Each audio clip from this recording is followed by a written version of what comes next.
Subscribe करें हमारे YouTube channel साधना gold को और पाएं वीडियोस सबसे पहले। बेल आइकन दबाना ना भूलें।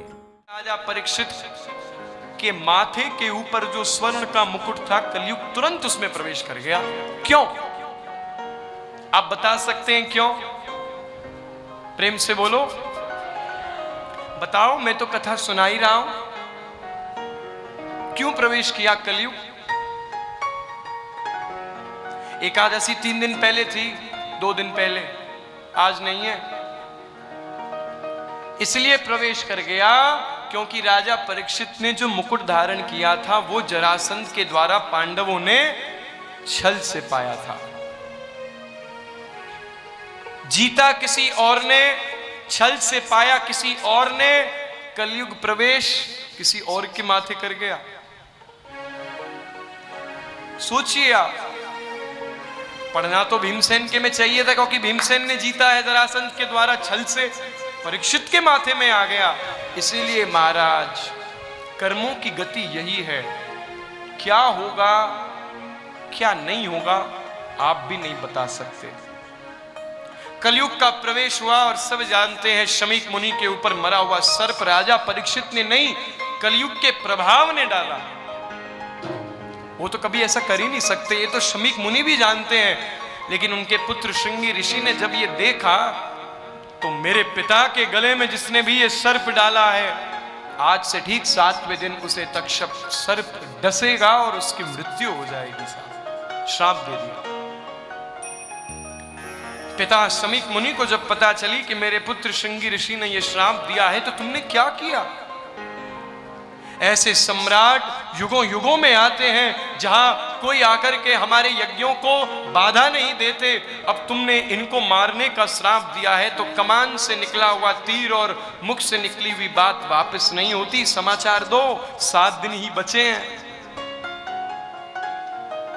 गौरमुख नाम के द्वारा, गौरमुख एक शिष्य है, उस शिष्य के द्वारा समाचार भिजवाया और राजा परीक्षित ने अपनी पत्नी से यह कहा कि जन्मेजय को बुलाओ, राज्य तिलक किया जन्मेजय का। और अपनी पत्नी से कह रहे हैं कि मैं जा रहा हूं देवी। रो रही है तो रोती क्यों हो? बोले आप जा रहे हैं 7 दिन बाद। प्रेम से बोलो। तो देखो देवी, रो मत, गर्व करो।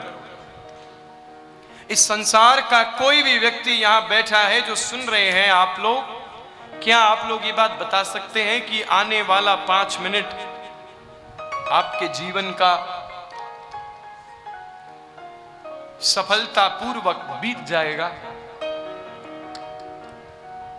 क्या आप ये बता सकते हैं कि अभी 4:45 हुआ है, 4:50 तक आप जीवित रहेंगे? नहीं बता सकते हैं। यह अनुमान लगाया जा सकता है कि व्यास जी मुझे क्या होगा, लेकिन आप लिख के कोरे कागज में किसी को दे सकते हैं? नहीं दे सकते।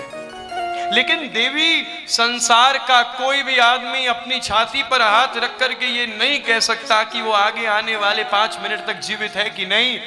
पर मैं संसार का इकलौता ऐसा व्यक्ति हूं जो ब्रह्मा के सामने भी जाके अपने हाथ को अपने सीने पर रख के ये कहूंगा और विश्वास पूर्वक कह सकता हूं कि आने वाले 7 दिनों में तो मुझे ब्रह्मा भी चाहे तो अपने पास नहीं बुला सकता है।